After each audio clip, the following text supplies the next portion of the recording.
Jai Radha Madhava Jaya Kunja Vihari Jaya Ram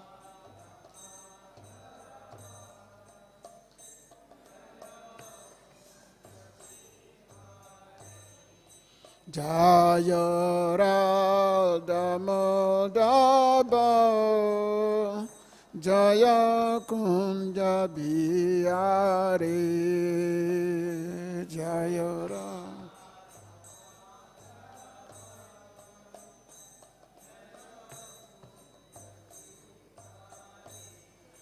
Jaya Gopijana Vallabha Jaya Girivaradhari Jaya Girivaradhari Jaya Gopi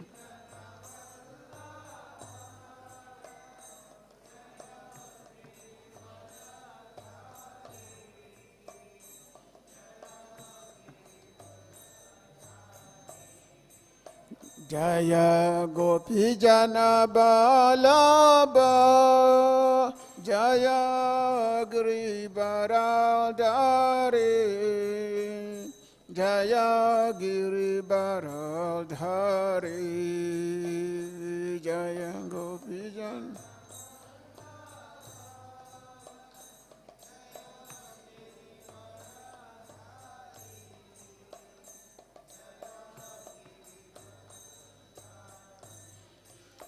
Jaya Yasodanandana Jaya Brajajanaranjana Jaya Brajajanaranjana Jaya Yasodana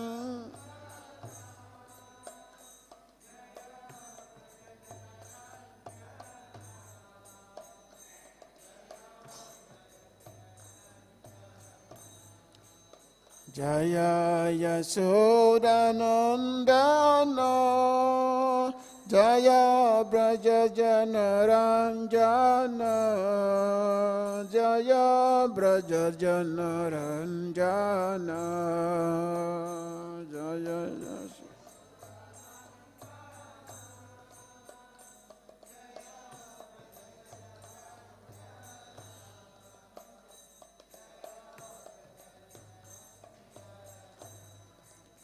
Jaya Yamuna Tiravanachari Jaya Kunja Vihari Jaya Yamuna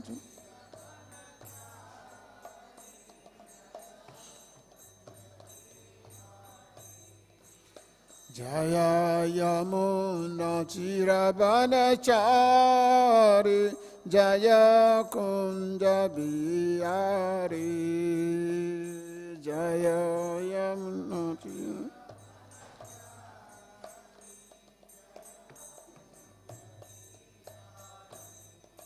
Jaya Radha Madhava Jaya Kunja Vihari Jaya Radha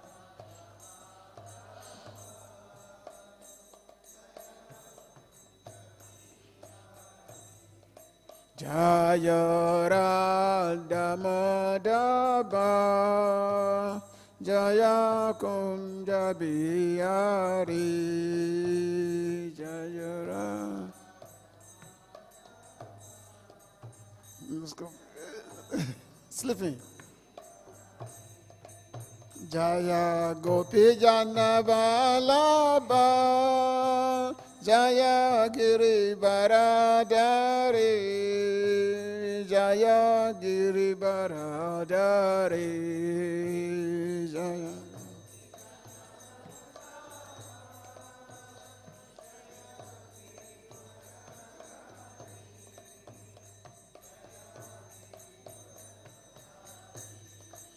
Jaya Gopijana Vallabha Jaya Girivaradhari Jaya Jaya Giribaradhari Jaya Gopiya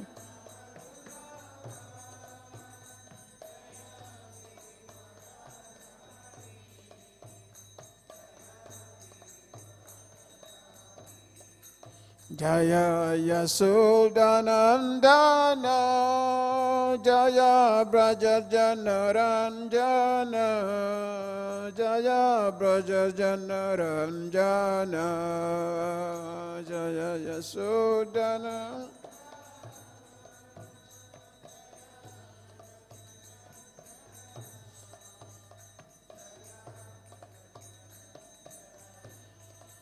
Jaya Yamuna Tirabhanachari Jaya Kunja Vihari Jaya Yamuna Tirabhanachari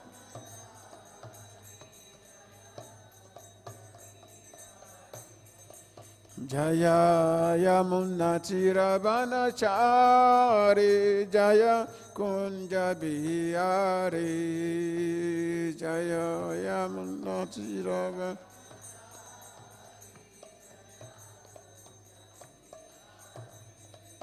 Jaya Radha Madhava Jaya Kunja Vihari Jaya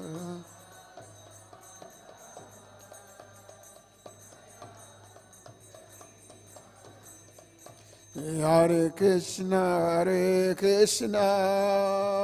Krishna Krishna, Hare Hare, Hare Rama,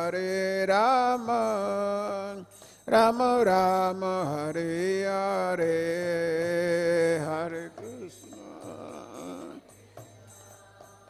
Krishna, Krishna, Hare Hare.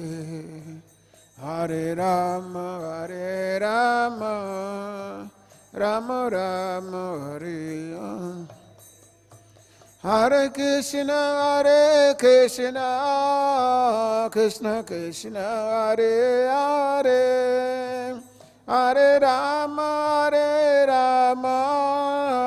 Rama Rama, Hare Hare, Hare Krishna Krishna, Hare Hare, Hare Rama, Rama Rama. Jaya Prabhupada, Jaya Prabhupada, Jaya Prabhupada, Jaya Prabhupada.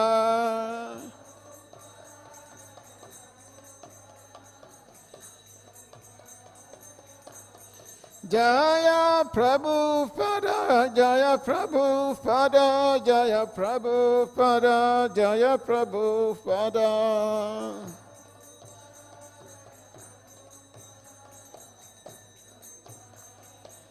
Nitago Haribo, Haribo, Haribo, Nitagora Haribo.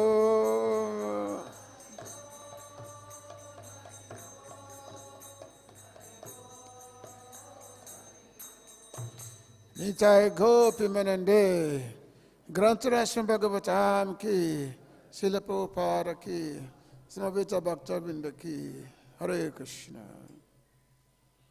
Narayana Namaskritya, below, Narachaiva Narottaman, Devam Sarasatim Vyasam, Tato Jayamudiraye. Nasta Prayeswa Bhadresu Nitam Bhagavata Sevaya Bhagavatu Tamas Loke Bhakti Bhavati Nastike Vedi Ramani Chaiva Purane Bharate Tatado Adyam Tamade Chahari Sabatakiyate Mokam Karoti Vachalam Pango Langarate Grihi Yakripataham Vande Sri Guru Dinatarine Paramananda Madhava Dhamma Prajita Katavota Paramoni Masram Satan Vedan Vastavam Atavastu Shivadon Tabatayo Molanan Sima Bhagavate Mahamuni Kindaki Vaipara Ishvara Sadhyurudi Avaricita Kitapita Kshanam Yasava Yasramana Yan Krishna Paramapurusha Bhakti Uttapade Punsa Sukamoha Bhayapaha Agyanatrimandasya Ganan Ganan Salakaya Chaksumita Yena Tasmasi Gurave Namah Namamo Vishnupadaya Krishna Vistaya Bhutale Srimate Bhakti Vedanta Swami Tanamini Namaste Saraswati Devi Gaurabani Pracharine Nibisesa Sunyavadi Pasachari Shitarine Vanchaka Bhatarubhyascha Kripa Sundabevacha Patitanam Pavanavibhyo Vaishnavibhyo Namo Namah Sri Krishna Chaitanya Prabhu Nityananda Sri Advaita Gadadhara Seva Shri Gaura Bhaktarvinda Hare Krishna Krishna Krishna Hare Hare Hare Rama Rama Rama Hare Hare Hare Krishna. So I thank everyone for the Srimad Bhagavatam class lectures. It's cold morning, very cold. It's about 35 degrees, which is 3 degrees centigrade. But it's good. During Lord Krishna's time, there was also winter. But of course, normally during Krishna's presence, all the weathers, 6 of them, they are all present at the same time. At the same time, they are present. So even though winter is there, there's also the summer, there's the autumn, there's the spring. So all the weathers, they are there simultaneously, giving Krishna pleasure. So today, Om Namo Bhagavate Vasudevaya. Om Namo Bhagavate Vasudevaya. Om Namo Bhagavate Vasudevaya. So reading the 10th canto Srimad Bhagavatam, chapter 29, Krishna's and the gopis meet. They meet for rasa dance. So today is text number 25. So Krishna is instructing the gopis, apparently. Okay, duḥśīlo, durbhago, vṛddho, jaḍo, rogy, adhano, patiḥ, strībhir, hātavyo,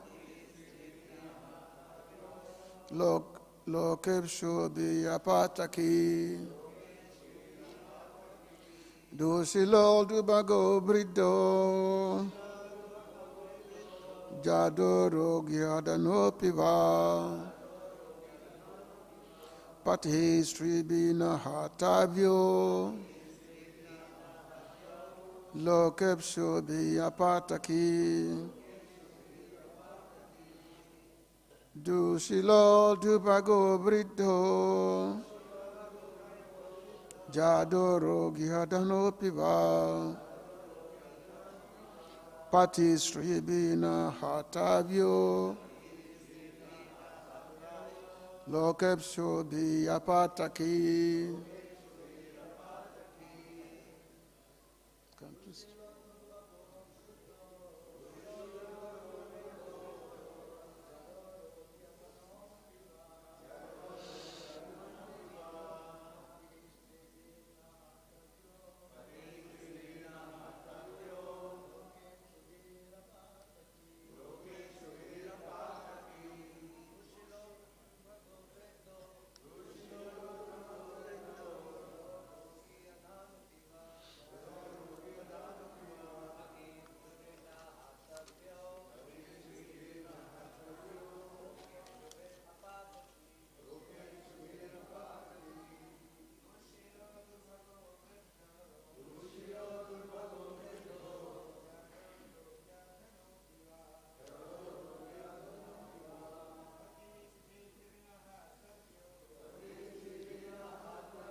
Mothers,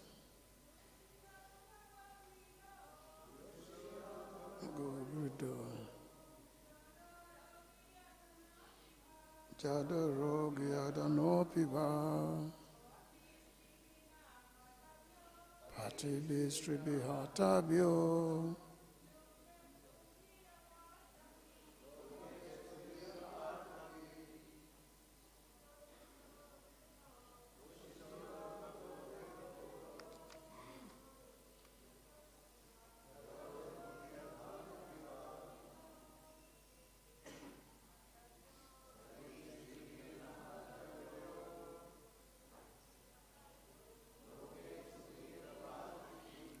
Duḥśīlaḥ, of bad character, durbhago, unfortunate, vṛddhaḥ, old, jaḍaḥ, retarded, rogy, sickly, adhano, poor, apātakī, even patiḥ, the husband, strībhir, by women, hātavyo, should not be rejected. Loka, a good destination in the next life. Īpsubhiḥ, who desire, apātakī, if he is not falling. Translation and purport by Śrīla Prabhupāda disciples. Women who desire a good destination in the next life should never abandon a husband who has not fallen from his religious standards, even if he is obnoxious, unfortunate, old, unintelligent, sickly, or poor. Purport. Śrīla Viśvanātha Cakravartī quotes a similar statement from smṛti-śāstra. Patiṁ tu apātitam bhajet. One should serve a master who is not falling. Sometimes the foolish argument is given that even if a husband falls down from spiritual principles, his wife should continue to follow him since he is a guru. In fact, since Krishna consciousness cannot be subordinated to any other religious principle, a guru who engages his follower in materialistic, sinful activities loses his status as a guru. Śrīla Prabhupāda stated that the system of monarchy collapsed in Europe because the monarchs abused and exploited their position. Similarly, in the Western world, men have abused and exploited women, and now there is a popular movement in which women reject the authority of their husbands. Ideally, men should be staunch in spiritual life and give pure, sincere guidance to the women under their care. The gopis, of course, being on the highest platform of spiritual perfection, were transcendental to all positive and the negative religious considerations. In other words, they were the eternal lovers of the absolute truth.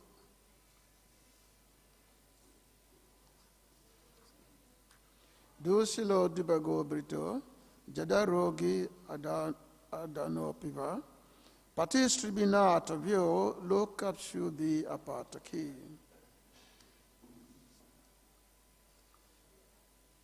So this Lord Krishna is continue giving his instructions to the gopis.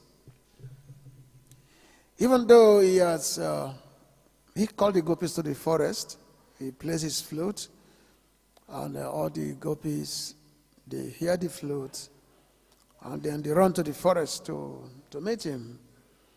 But here, he's telling them how they should go home, and especially coming from very highly situated society, a respectable woman should not be going to the forest in the middle of the night to meet another person.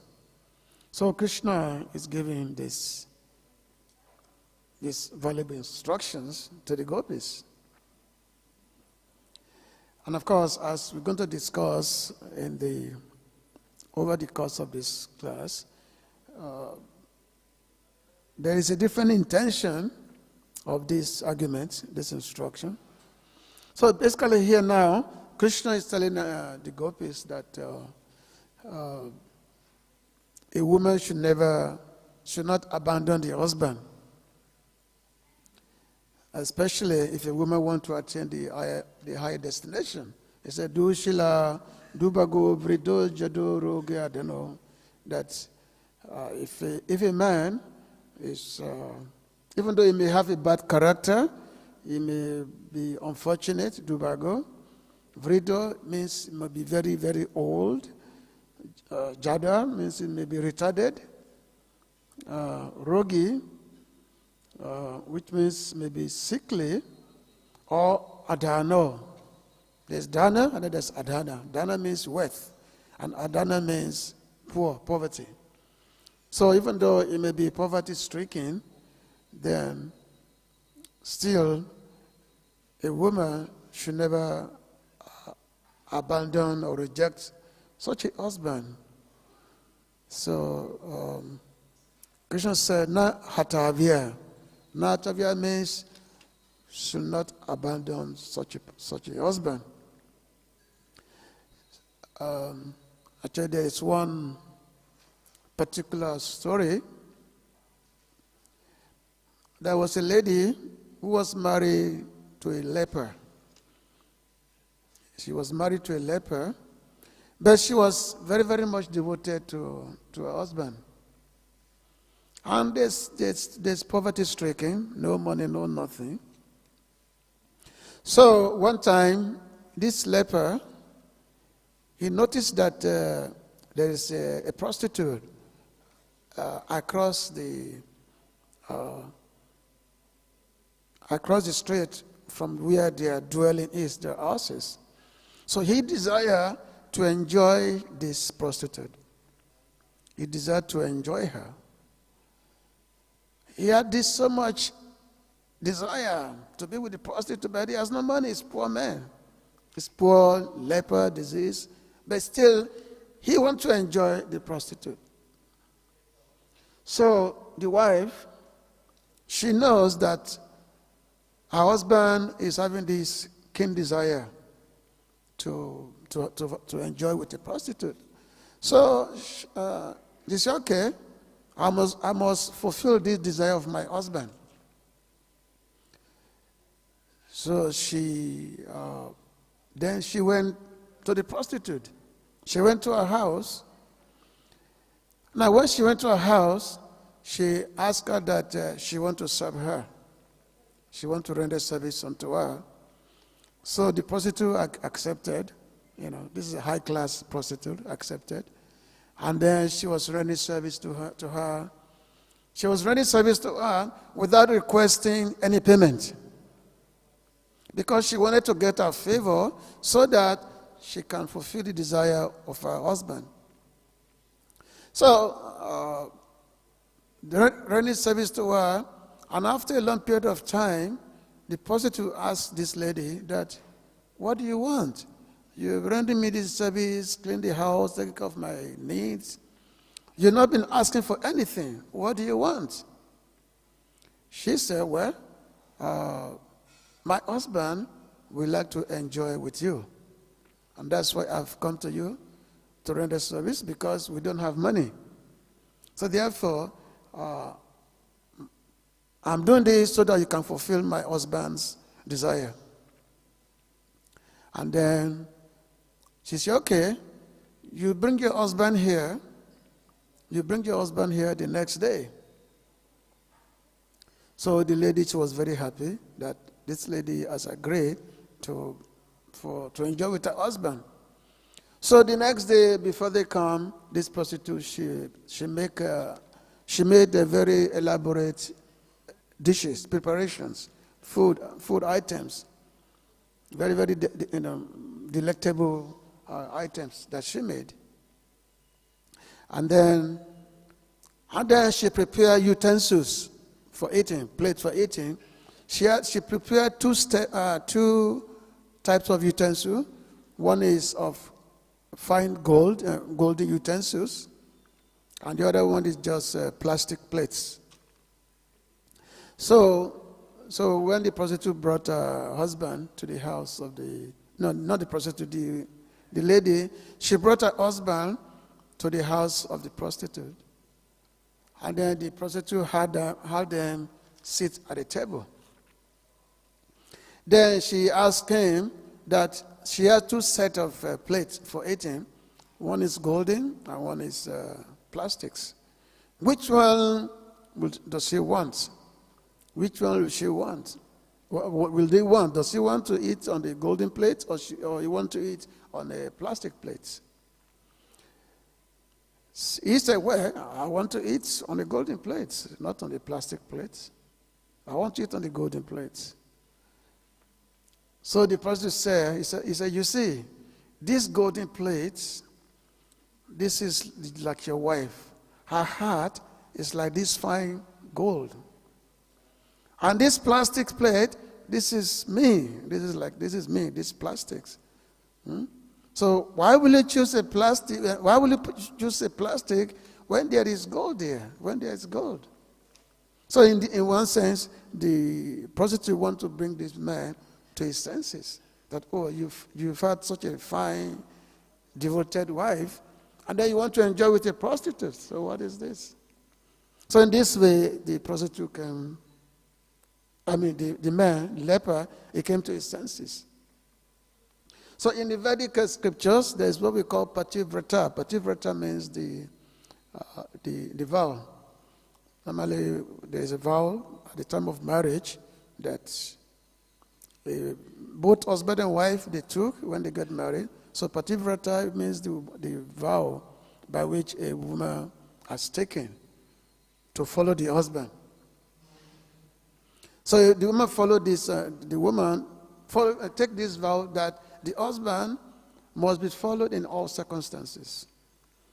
Just like we will read in the Vedic scriptures, especially Mahabharata, how so many women, they took a vow to follow the husband. For example, Gandhari, when she was getting married to her husband, she knew that her husband was blind. When she knew that she was getting married to Dhritarashtra. She knew that she was blind, but what she did, she said, okay, if my husband is blind, I'm going to follow him. So she covered her eye. She tied cloth around her eye so that also she will not see anything. So this is patiḥ. A husband is followed in all circumstances by the wife, a chaste wife, a devoted wife. When Lord Krishna's wife, when they met Draupadi in Dwarka, not in Dwarka, in Kurukshetra, they met Draupadi in Kurukshetra, and all the Krishna's wife, Krishna had 16,108 wives, whereas Draupadi, she was married to 5 husbands. But it so happened that Draupadi, she was able to satisfy her husband, like anything. Whereas Krishna, 16,008 wives, they find it difficult to satisfy their husband Krishna. Why? Because in the middle of the night, Krishna will always be calling on the gopis. Gopi, gopi, gopi, gopi, radhe, radhe. Krishna will always be calling on the gopis. So the wife of Krishna, they will wonder, how come don't we have enough? Why Krishna always calling on the gopis in the middle of the night? So they met Draupadi, and they asked her that, can you tell us, what is the secret? How are you able to satisfy your 5 husbands? And we, 16,000 of us, we are unable to satisfy our husband because he's always thinking of some other ladies. So, and then Draupadi started telling that, well, I will say to me, my husbands, they are my life. Before they wake up, I wake up first before them. And then I only sleep only after they are sleeping at night. And of course, we know that Draupadi, she had Akshapatra, the plate, the pot, which was given to her by sun god. In this pot, she prepare food for her husband, and she will not eat any food until she has eaten. And of course, that pot can supply unlimited numbers of food. You can supply unlimited number of food to any numbers of people until she has eaten. So in this way, Draupadi was instructing Krishna's wife about what to do, how to please a husband, how to follow a husband. That if a person, she said that the enemy of my husband, such a person is my enemy. So which means the husband desire is her desire, no other desire. So this is what Lord Krishna is pointing out here, that yes, talking about pativrata, it said that the word used here is patiḥ,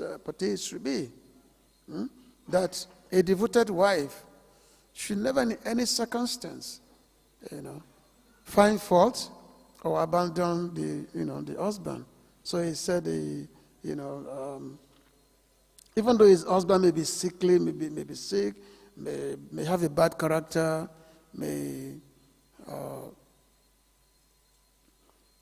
is deformed, no wealth, he should never be abandoned, except if he's fallen. The word used is patātakī. Patātakī means unless he's falling, then he should never be abandoned. Now, we have to know what is the criteria for falling. What is the criteria for that? Now, according to the description used here in the purport, that the falling is the being sinful. Which means as long as a man is not sinful, then a wife should never abandon him, should never go away from such a, as long as the man is not sinful. But if the man is sinful, then there may be a reason for the wife to go away from him. There may be a need for that. We see in the pastimes of Mahaprabhu, when Sabam Bhattacharya invited Lord Chaitanya Mahaprabhu for a meal. When he invited Chaitanya Mahaprabhu for a meal, and Sabam Bhattacharya prepared so many elaborate preparations for the Lord, for Chaitanya Mahaprabhu. And then the Lord, so many preparations, so the Lord ate them. But all of a sudden, Amoga came. Amoga was a son-in-law of Sabam Bhattacharya. And Amoga came and they started criticizing Chaitanya Mahaprabhu. That he's just eating so many, supposed to be sannyasis, and he's eating so many food items. So, and then of course, Sabam Bhattacharya became very angry. He took a stick and was about to, want to beat him. But Amoga ran away. So Sabam, of course, was very remorseful, cursing himself that, what has happened? This fellow has come here and to destroy the whole arrangement. I invited the Lord here, and this fellow has come and criticizing the Lord. So, and then Sabama said, I want my daughter to become a sati. Actually, Sabama he wished Amoga dead. He said that this fellow, he's called himself Brahman, but he's a Brahman only. And so therefore, I want my daughter to no longer have any relation with this Amoga. Because according to the scriptures, if a husband is falling, that husband must be abandoned, must be rejected, according to the scriptures. So, now, there's a difference between falling and being weak. Sometimes a person may be weak in the practice of spiritual life. So there's two different things to being weak. Let's say there's a problem in following the regulatory principles. Sometimes a person may fall down from maintaining the vows due to weakness of the heart. So that is not the same as being sinful. It's two different things. So which means even though a man may have bad character, still the wife will have no reason to abandon such a husband. So, and this is what Lord Krishna is pointing this out here to the gopis, that why will you run away from your husband? Your husband, they are devoted. Not just that, your husband, they are Brajabasis. And they are full of good qualities. So how can you abandon them? How can you just run to the forest? Yeah. So this is what Krishna is telling the gopis, that you should go back to your husband. So now, of course, now you come to the situation here. Is that what Krishna actually wants? That the gopis should go back to their house from where they have come from? After all, he played the flute. He called them. He played the flute.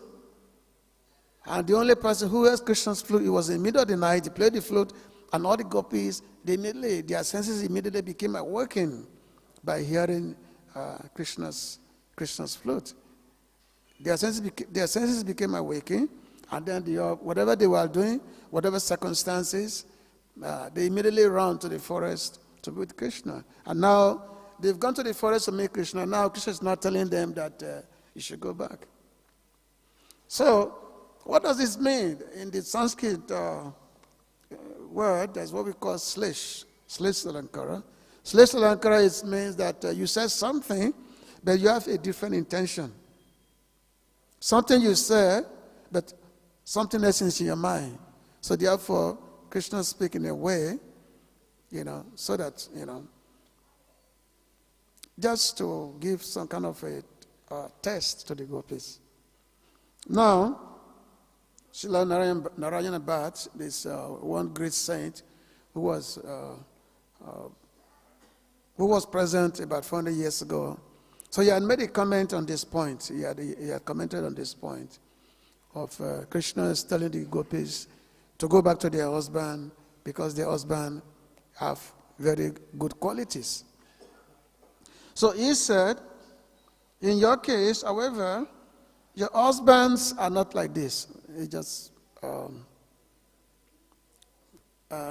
putting in Krishna's word. He said, your husbands are not like this. They are well-behaved, favored, youthful, expert in work, disease-free, and rich in cattle. Your husbands haven't fallen from dharma, so why would you reject them? So he's saying, the real meaning is this: even if the husband has those 6 faults, a virtuous woman should not give him up, much less if he has those 6 qualities. Now, talking of slash means the real meaning of what Krishna is trying to say. Now, Krishna's real meaning is, I have those 6 qualities, plus I have another set of 6 qualities, the well-known 6-fold opulence of godly might. So Krishna is saying that not only do I have all these qualities, but it's also I am the possessor of 6 opulence. I'm the possessor of 6 opulence. Besides, I am the main husband because I am the ultimate protector. So who's the real husband? It's Krishna. Krishna is the real husband. I was able to dispel fear when there was a deluge over Braja and so on. So you have no reason to abandon me. That is, don't return to the village. So Krishna is not telling the gopis that don't return to the village. This is his real meaning. The thorough sense of the verse is this: your husbands committed a pataka, which means they committed a break offense, insofar as they quarrel with you in trying to prevent you from coming here. So they should be given up. So the Christian meaning now is saying that when you are trying to go out of your house, there's so much blockage was there. Your husband, they prevent you, your relative, they prevent you. So therefore, they've committed a great offense by them doing that. Not only that, your husbands committed the mahapataka, known as theft, by refusing to return you the wealth of my life to me. Because Krishna is the real husband, so therefore, this so-called husband, they should have immediately returned their so-called wife to Krishna. They should have immediately returned it because they know that actually this Krishna is the real husband. So therefore, my life to me, so I, the real husband, should not be abandoned by you women who want to have a side. So in other words, the gopis want Krishna to reveal his erotic nature. So therefore, it mentions here that lokepsubhir, which means the attainment of the higher destination, the attainment, lokepsubhir. So when Krishna was telling the gopis that by following proper dharma, in terms of following your husband, you will attain good destination in both this world and also in the next world. But essentially, Krishna is saying that by accepting me as your real husband, by not rejecting me, you will attain the topmost destination. And what is that topmost destination? Which means you will get to dance with me in the middle of the night. This is the preamble of the Maharaj, the Ras Leela, that you will get to dance with me. So this is a very, very instructive part, because this Ras Leela, as we said, that Ras Leela is a play of the Absolute. It's a love play between the Lord and his dear devotees. And this Ras Leela is not something that is open to the domain of all living entities. Just like you mentioned earlier, that the gopis, there are some gopis who were prevented from going out to be with Krishna at middle of the night. And those gopis, they were prevented from going out, and then those gopis, they were meditating on Krishna's, and during the course of that meditation, they're able to have a union with Krishna, and then they give up their body while doing that. And then there are some other gopis who are called the Nitya gopis. So Yogamaya, why those gopis, while they were going to the forest to be with Krishna, Yogamaya actually created a duplicate form of those gopis. So by creating a duplicate form of the gopis, that duplicate form, which means the real gopi, the real form of the gopi, they are the one that is in the forest, and the duplicate form of the gopis, that the duplicate, which is like the illusory form, duplicate form, fake form, that's still remain in the house of the gopas. That's still in their house, whereas the real form is the one that go to the forest. And also mention that some gopis apparently they say they have many children and all that. Actually, the real gopi of Krishna, they never have children. Normally, they like taking care of the children elders, because there was never any union between those gopis and their so-called husband. The union is never there. The gopis belong to Krishna only. They don't belong to anyone else. They belong to Krishna, because these are eternally liberated personality, the eternal beings.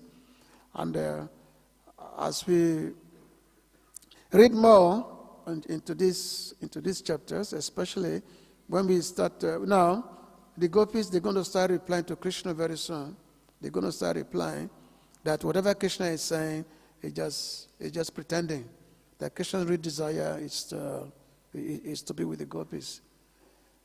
So, and then in the following chapters, then there's going to be union, then there's going to be separation again, and then so therefore we're going to start going much deeper in these Rasalila descriptions, which contains in the 5 chapters. The 5 chapters called Rasa Panchadhyaya. Okay. So I'm going to stop here. Maybe let me make some comment, Prabhu. Some comments.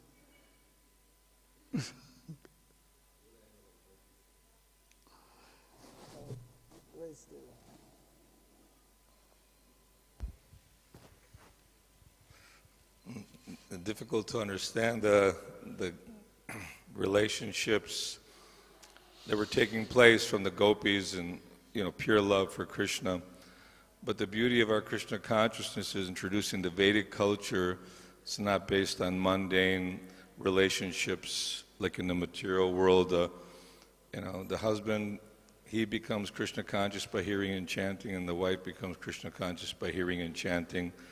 And they work together somehow to assist each other in the process of hearing and chanting and come to the higher understanding of, what is this Vedic culture. Real Vedic culture is centered around hearing and chanting about Krishna, and that's perfect married life too. If you can somehow tolerate one another's,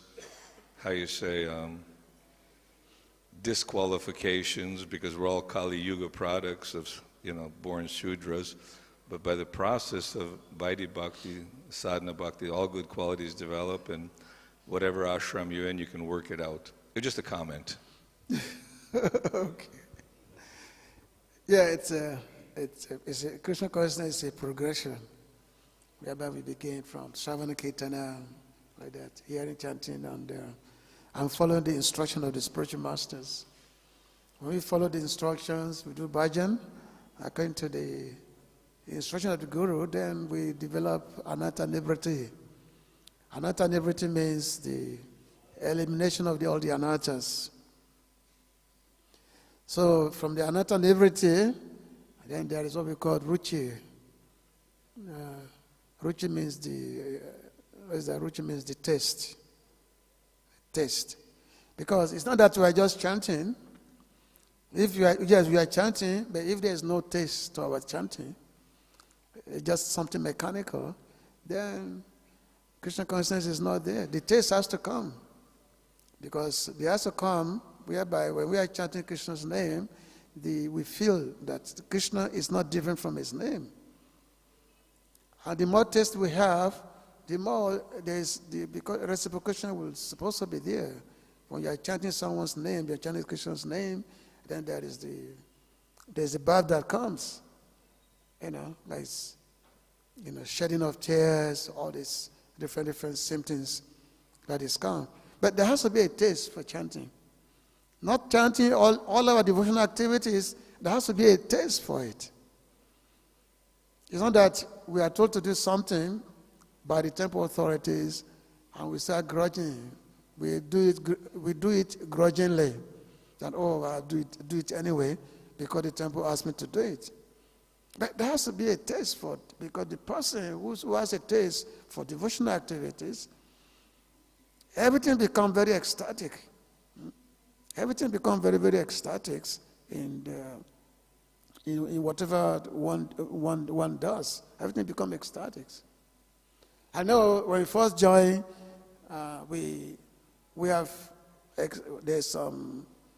there's ecstasy in what we are doing. We have enthusiasm in what we are doing when we first joined, because Krishna consciousness is a new thing. So therefore, it's very, very probably, But when time goes on, then we started losing it. There's no more taste in what we are doing. So how come that in the beginning we are very, very enthusiastic in our devotional activities, and after some times that enthusiasm is no more there? How come? Maybe Prabhu, you can say something about that. Prabhu, maybe you can say something about that. So in the beginning we are very enthusiastic, and after some time, I say in the beginning we are very enthusiastic in our devotional activities. In the beginning we're very enthusiastic. And then, and at the end, we're not no more. And then as time goes on, that enthusiasm is no more there. Okay, look forward to not being enthusiastic later on. Yes. No, you should be more enthusiastic as you get closer to Krishna. Mainly because the Krishna factor is, Krishna factor is not there. We are not connecting with Krishna. So therefore, the enthusiasm goes away. Because we are not everything we are doing, we are not connecting with Krishna, and then we start becoming fault finders. We start finding faults in everything. But that Krishna is real. To attain Krishna is real. Spiritual is real. But whatever we are doing, so in order to understand this reality, the taste has to be there in everything that we are doing. The taste must be there, rogy. And then from rogy comes ashakti. Ashakti means attachment to Krishna. Like that, from rogy, ashakti, then there's bhava. So, any other question? Any other question or comments from anyone? And of course, I'm not always the best speaker when it comes to. That is some of my faults which I have. So that's, you have to forgive me for not being properly understood sometimes. Śrīla Prabhupāda ki. Somebody was putting the hand up at the back. Who's putting the hand at the back? You want to ask a question? Francais.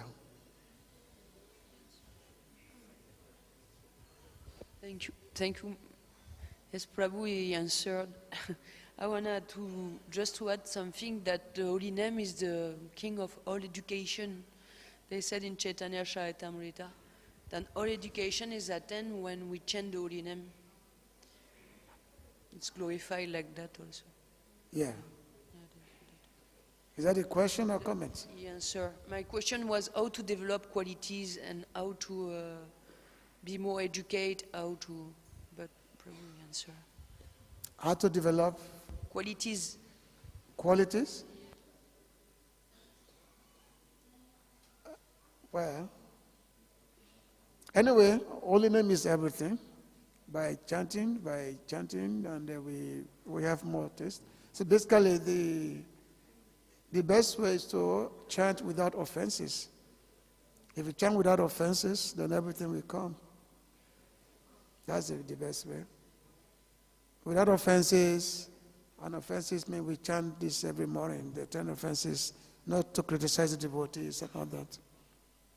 If we chant without the offenses, then the potency of the holy name will come to us.